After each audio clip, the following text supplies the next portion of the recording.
दोस्तों, स्वागत है आप सभी का हमारे YouTube चैनल पर और इस नए वीडियो के अंदर। तो दोस्तों, आज की इस वीडियो के अंदर हम पढ़ने वाले हैं ह्यूमन डाइजेस्टिव सिस्टम यानी मनुष्य का पाचन तंत्र। तो पाचन तंत्र शुरू करने से पहले अगर आप चैनल पर पहली बार आए हैं तो चैनल को जरूर से सब्सक्राइब करिएगा, वीडियो पसंद आती है तो वीडियो को लाइक करिएगा। तो ह्यूमन डाइजेस्टिव सिस्टम जो होता है वो मुख्य रूप से दो भागों में उसका बांटा जा सकता है। एक होती है आहार नाल और कुछ होती है सहायक पाचक ग्रंथियाँ। तो उनमें से पाचन तंत्र का डायग्राम आपको अपनी स्क्रीन पर शो हो रहा होगा, यहाँ पर देखिए। तो पाचन क्या होता है? सबसे पहले पाचन होता है कि हम भोजन लेते हैं। भोजन क्यों चाहिए हमारे शरीर को? क्योंकि हमारे शरीर को आवश्यकता होती है ऊर्जा की। ऊर्जा इसलिए चाहिए क्योंकि हमारा शरीर क्या करता है, दिन में कई गतिविधियां करता है, जैसे सांस लेना, चलना, गमन चलन। तो इन सारी चीज़ों में ऊर्जा चाहिए होती है, वो मिलती है हमें भोजन से। और भोजन को पचाने के लिए एक तंत्र, एक सिस्टम कार्य करता है, जिसे बोलते हो पाचन तंत्र। अब पाचन तंत्र का दो भाग मुख्यतः होते हैं, आहारनाल और सहायक पाचन ग्रंथियाँ। आहारनाल के कई भाग होते हैं, वो हम अभी देखने वाले हैं इस डायग्राम के अंदर। तो देखिए कैसे होते हैं। ये होता है मुख, जहाँ से हम भोजन ग्रहण करते हैं। मुख से भोजन जाता है मुख गुहिका के अंदर, और यहाँ पर पाई जाती है लार ग्रंथियाँ।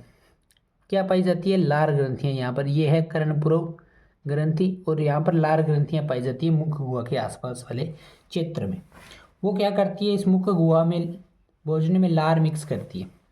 लार मिक्स करके उसे लसलसा बना देती है। उसके बाद जो भोजन है वो ग्रसनी के अंदर आता है, जिसे फेरिंक्स बोला जाता है। अभी आगे हम चलकर इन सब चीज़ों को डिटेल में पढ़ेंगे। ग्रसनी के बाद होती है ग्रसिका। ग्रसिका में आता है, ग्रसिका से आता है अमाशय में, ये होता है अमाशय। और इसके जस्ट ऊपर पाई जाती है सहायक पाचक ग्रंथि, जिसको बोलते हैं लीवर। और लीवर के ठीक पास में एक गाल ब्लैडर पाया जाता है, जिसे बोलते हो पित्ताशय। ठीक है। और अमाशय के नीचे पाई जाती है ग्रहणी, ड्यूडेनम बोलते हैं जिसे। और ड्यूडेनम के आसपास वाले क्षेत्र में पाया जाता है अग्नाशय।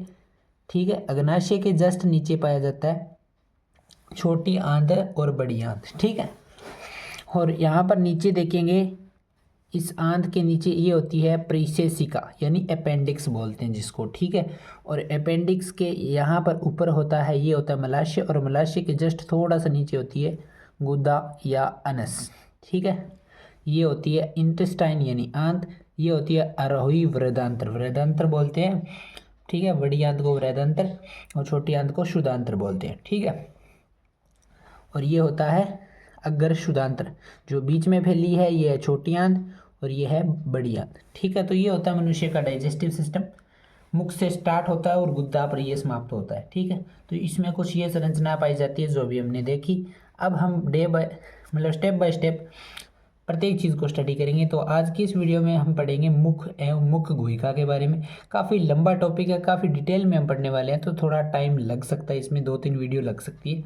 तो सबसे पहले हम पढ़ते हैं मुख एवं मुख गुहिका के बारे में। तो चलिए पढ़ते हैं।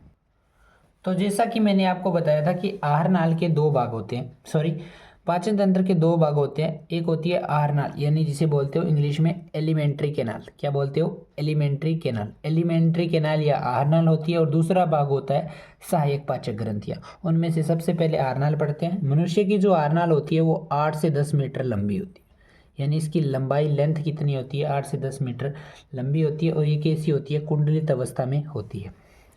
आहार नाल को हम निम्न भागों में बांटा जा सकता है। कुछ भाग बताए गए हैं, जैसे ये होता है मुख एवं मुख गुहिका, जहाँ पर भोजन मुख से हम ग्रहण करते हैं और मुख गुहिका में आता है। उसके बाद होती है ग्रसनी। तीसरा पार्ट है ग्रासनाली, ग्रासनाल या ग्रासनली बोलते हैं इसे।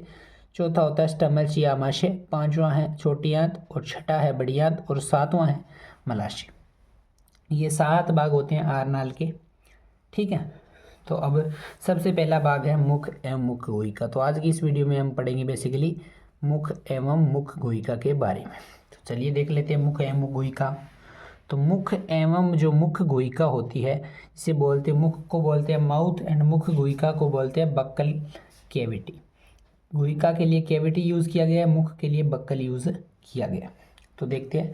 मुख जो होता है वो सिर की अधर सतह, अधर मतलब ऊपरी सतह या डोर्सल सरफेस पर एक अनुप्रस्थ दरार के रूप में होता है। एक दरार के रूप में पाया जाता है। यह दो मांसल होठों यानी दो लिप्स द्वारा घिरा रहता है। एक दरार के रूप में पाया जाता है अधर सतह पर और दो मांसल होठों यानी लिप्स द्वारा घिरा रहता है। मुख अंदर की ओर किस में खुलता है? मुख गुहा में या बक्कल कैविटी में खुलता है।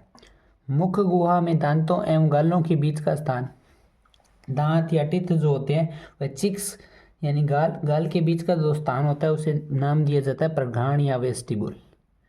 पूछ लिया जाए कि वेस्टिबुल क्या है, तो मुख गुहा में दांतों एवं गालों के बीच का स्थान क्या है? प्रघाण या वेस्टिबुल है। ठीक है। दांतों की पेशीय कतारों के बीच में, दांतों की पेशीय कतार, दो दांतों की कतारें होती है पेशीय, उनके बीच में क्या पाई जाती है? पेशीय जीभ पाई जाती है। मुख गुहा की ऊपरी छत जो होती है वो क्या बनाती है? तालू। मुख गुहा की जो ऊपरी छत होती है वो क्या बनाती है? तालू या पेलेट बोलते हो। पेलेट की स्पेलिंग कुछ इस प्रकार होगी, ये ए हो रहेगा यहाँ पर, ये होगी PLATE, पेलेट। ये तालू होती है। तालू क्या करता है? अब तालू के लिए थोड़ी सी बातें हम पढ़ लेते हैं। तालू क्या करता है? तालू का क्या काम है हमारी बॉडी के अंदर? तो जो तालू होता है ये श्वसन मार्ग को मुख गुहिका से अलग करता है। श्वसन मार्ग होता है जो रेस्पायरेटरी वे होता है, ठीक है, पाथ होता है, जो रेस्पायरेटरी पाथ होता है उसको मुख गुहिका से क्या करता है? अलग करता है तालू। ठीक है। तालू का अगला भाग होता है वो कठोर होता है, वह अस्थिल होता है, अस्थियों का बना होता है और कठोर होता है। ठीक है। ये मैग्जिला, ये बहुत इंपॉर्टेंट है, मैग्जिला और प्लेटाइन और मैग्जिला अस्थियों का बना होता है, इसलिए इसे क्या कहा जाता है? कठोर तालु कहते हैं। तालु का पिछला भाग जो होता है वो संयोजी होता है, कनेक्टिव टिश्यू का बना होता है। तालु का अग्र भाग तो किसका बताया है? कठोर व अस्थिल होता है, और मैग्जिला व प्लेटाइन अस्थियों का बना होता है जिसे कठोर तालु कहते हैं, जबकि पिछला जो भाग होता है वो कनेक्टिव टिश्यू का बना होता है। ये था तालु। अब आगे बढ़ते हैं। अब आती है जीभ होती है, ये पेशीय व लचीली होती है। जीभ की म्यूकस झिल्ली क्या होती है? श्लेष्मा स्रावित करती है। जीभ के अंदर एक विशेष प्रकार की झिल्ली होती है, वो क्या कर, म्यूकस झिल्ली जिसे कहते हैं, वो क्या करती है? श्लेष्मा स्रावित करती है। श्लेष्मा क्या करती है? जीभ को गिल्ली रखती है। जीभ को क्या करती है? गिल्ली रखती है। जीभ की ऊपरी सतह पर क्या पाए जाते हैं? जीवा प्रांकुर तथा स्वाद गलिकाएं होती है। जीवा प्रांकुर क्या होते हैं? ये सूक्ष्म प्रांकुर होते हैं, मतलब सूक्ष्म होते हैं, बहुत छोटे छोटे होते हैं। प्रांकुर समान संरचना, रेडिकल बोलते हो। ये जीव को क्या बनाते हैं? खुरदुरा बनाते हैं। रेडिकल प्लांट की केस में बोलते हैं, यहाँ पता नहीं इसका इंग्लिश में क्या होगा, आप देख लेना। हिंदी में प्रांकुर बोलते हैं, जीवा प्रांकुर होते हैं, ये सूक्ष्म होते हैं। ये जीव को क्या बनाते हैं? खुरदुरा बनाते हैं। अब आती है स्वाद कलिकाएँ। स्वाद कलिकाएँ होती है, ये मुख्य रूप से ऊपरी सतह, जीभ की ऊपरी सतह तथा जीवा प्रांकुरों पर स्थित होती है। जीवा प्रांकुर पर ये स्थित होती है, ये स्वाद को पहचानने में सहायक होती है। अब होती है जीभ के कार्य। ये जीभ क्या काम करते हैं ये देखते हैं। जीभ के कार्यों की अगर मैं बात करूँ तो ये भोजन के स्वाद का ज्ञान कराती है, भोजन को इधर उधर घुमाती है और इसमें क्या मिक्स करती है? लार मिलाती है या मिक्स करती है। भोजन दांतों की ओर धकेलकर चबाने में मदद करती है। ये थी जीभ। अब अगला है मुख गुहिका में ही अगला है दांत। दांत वाला टॉपिक काफ़ी इम्पोर्टेंट है, तो ध्यान से देखिएगा थोड़ा सा, ठीक है। तो दांत जो होते हैं वो मुख गुहा को बनाने वाले जबड़ों के किनारों पर दांतों की एक पंक्ति होती है। दांतों की एक पंक्ति होती है। मनुष्य के जो दांत होते हैं वो गर्तदंती तथा द्विबारदंती होते हैं। अर्थात दांत किसके बने होते हैं? अस्थियों के बने होते हैं। अस्थियों में धस्से होते हैं तथा 2 बार उगते हैं। द्विबारदंती मतलब 2 बार उगना, 2 बार आते हैं, ठीक है। मनुष्य के दांत जो होते हैं वो 4 प्रकार के होते हैं। पहला होता है कृंतक बोलते हो, आई से डिनोट करते हैं। इंसिसर बोलते हैं इन्हें, और रदनक यानी सी केनाइन, और अगर स्वर्णक होते हैं प्रीमोलर, और स्वर्णक होते हैं मोलर्स, ठीक है। एम से डिनोट करते हैं इनके, इंग्लिश वर्ड के पहले अक्षर से इन्हें डिनोट करते हैं। मनुष्य में कुल 16 दांत तथा कुल प्रत्येक जबड़े में होते हैं वो 16 दांत होते हैं, और 2 जबड़े पाए जाते हैं, इसलिए 32 दांत होते हैं मनुष्य के अंदर, ठीक है। प्रत्येक जबड़ों को दो भागों, दाईं ओर के दांत तथा बाईं ओर के दांत 2 भागों में बांटा गया। तो प्रत्येक जबड़े में अगर बात करें, दाईं ओर या बाईं ओर किसी भी ओर ले लीजिए, कृंतक की संख्या होती है यानी आई की संख्या होती है 2, रदनक की संख्या होती है 1, अगर चौरानक यानी प्री मोलर में होती है 2 की संख्या होती है 2, मोलर्स की होती है 3। ये होती है वयस्क मनुष्य के अंदर।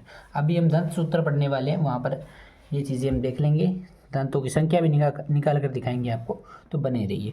तो आगे देखते हैं। तो कृंतक या इंसीजर्स जो होते हैं वो सबसे आगे के दांत होते हैं तथा चपटे व धारदार होते हैं। ये क्या करते हैं, भोजन को काटने का काम करते हैं। रंध्रनक जो होते हैं ये नुकीले होते हैं, जो कठोर भोजन को पकड़ते हैं तथा चीर फाड़ करने में मदद करते हैं। अगर चौरानक या प्री मोलर्स तथा मोलर्स चौड़े और मजबूत होते हैं, ये भोजन को चबाने का काम करते हैं। ठीक है, तो ये दांतों की क्वालिटी बताइए कौन कैसा होता है। अब बात करेंगे हम लोग डेंटल फॉर्मूला, दंत सूत्र की। बहुत इंपॉर्टेंट है भाई दंत सूत्र, पूछा भी जाता है और काफ़ी बढ़िया टॉपिक भी है। दांतों के विन्यास को प्रदर्शित करने के लिए दंत सूत्र का प्रयोग करते हैं। अब पता चल गया होगा कि दंत सूत्र का प्रयोग क्यों करते हैं। तो दांतों को विन्यास के रूप में स्थापित करने के लिए दंत सूत्र का प्रयोग किया जाता है। दंत सूत्र की अगर मैं बात करूँ तो कैसे निकालते हैं। ऊपरी जबड़े के अर्धांश में दांतों की संख्या, ऊपरी जबड़े का जो अर्धांश होता है उसमें दांतों की संख्या, निचले जबड़े के अर्धांश में दांतों की संख्या। इनको भाग नहीं देना, बट्टे का मतलब भाग नहीं देना, इनका योग करना है और इनटू में क्या कर देना है, 2 कर देना है। ठीक है, तो क्या आ जाएगी, दांतों की संख्या आ जाएगी। बच्चों के लिए कुछ अलग सूत्र होता है। बच्चों का यही होता है कि ऊपरी अर्ध जबड़ा होता है और निचला अर्ध जबड़ा होता है, उसमें दांतों की संख्या का योग करिए और बट्टे गुणा में 2 कर दीजिए। देखिए जैसे आई है, यानी आई मतलब इंसीसर यानी कृंतक वाले दांत जो होते हैं ऊपरी जबड़े में भी 2 होते हैं, निचले में 2 होते हैं। और सी यानी केनाइन भी ऊपरी जबड़े में 1 होते हैं और निचले जबड़े में भी 1 होता है। उसके बाद PM 0 होते हैं, मतलब बच्चे में इनकी संख्या होती ही नहीं है। ठीक है, उसके बाद है मोलर ऊपरी जबड़े में 2 और निचली में भी 2। तो ऊपर वाले का योग करिए, 2 और 1 3, 3 और 2 5, और नीचे भी 2 और 1 3 और 2 5, 5 प्लस करना है, 5 और 5 10 इंटू 2 यानी 20। 20 दांत होते हैं किसमें, बच्चों के अंदर बात कर रहा हूँ। शीर्दंत जो होते हैं वो 20 होते हैं। अब बात करते हैं वयस्क मनुष्य में कैसे निकालते हैं। वैसे तो हमें पता है 32 होते हैं, पर निकालेंगे कैसे। देखिए स्थायी दांत बोलते हैं इन्हें, स्थायी दांत, ऊपरी अर्ध जबड़ा, बट्टे में निचला अर्ध जबड़ा। ठीक है, अब क्या करना है, वही सेम फॉर्मूला, आई यानी इंसीजर्स कितने हैं, 2 बटे में 2, कैनाइन कितने हैं, 1/1, प्री मोलर्स कितने हैं, 2/2, मोलर्स कितने हैं, 3/3 यानी। तो ऊपर वाले का योग करिए, 2 और 1 3, 3 2 5, 5 3 8, नीचे भी योग करिए, 2 और 1 3, 3 2 5, 5 3 8, 8/8। अब इनका योग करना है, ना कि भाग देना। यहाँ पर देखिए 8 और 8 16 इंटू 2 यानी 32। तो 32 दांत होते हैं वयस्क मनुष्य में, वो हमने दंत सूत्र से निकाल दिया। अब दांत का आखिरी टॉपिक होता है जो कि है स्ट्रक्चर ऑफ टीथ, यानी दांत की संरचना। दांत की अगर संरचना की मैं बात करूं तो दांत की 3 संरचनाएं, मुख्यतः 3 भाग होते हैं दांत के। पहला भाग होता है शीर्ष, जिसे हेड वाला पार्ट बोलते हो। ठीक है, उसके बाद होती है ग्रीवा, जिसे बोलते हो नेक, क्या बोलते हो, नेक। उसके बाद मूल यानी रूट। ठीक है, उसके बाद शीर्ष भाग जो होता है वो हमें दिखाई देता है। ये किसका बना होता है, इनमेल का बना होता है। इनमेल का कठोर पारदर्शी आवरण होता है, जिसकी उत्पत्ति जो होती है वो भ्रूण की एक्टोडर्म से होती है। भ्रूण की यानी एम्ब्रियो की 3 स्तरें होती है, अगर आपने पढ़ी है तो, एक्टोडर्म, एंडोडर्म और मीजोडर्म। उसकी कौन सी स्तर की बात कर रहा है, एक्टोडर्म। तो एक्टोडर्म से किसकी उत्पत्ति होती है, इनमेल या कठोर पारदर्शी आवरण की या दांत की बोल लीजिए। इनमेल जो होता है वो स्तनधारियों का सबसे कठोरतम भाग होता है, स्तनधारियों का सबसे कठोर भाग होता है। ग्रीवा जो होती है वो मसूड़े के अंदर पाया जाता है, और मूल क्या होती है, जबड़े की अस्थिग्रंथ में पाया जाता है। मूल क्या होती है, जबड़े की अस्थिग्रंथ में पाया जाता है। तो ये थी आज की इस वीडियो के अंदर हम लोगों ने पढ़ा मुख है, मुख गुहिका। तो उम्मीद करता हूँ वीडियो पसंद आई होगी। तो वीडियो पसंद आई है तो वीडियो को लाइक करिए, चैनल पर पहली बार आए चैनल को सब्सक्राइब करिए। मिलते हैं आपसे अगली किसी वीडियो में, तब तक के लिए जय हिंद, जय भारत।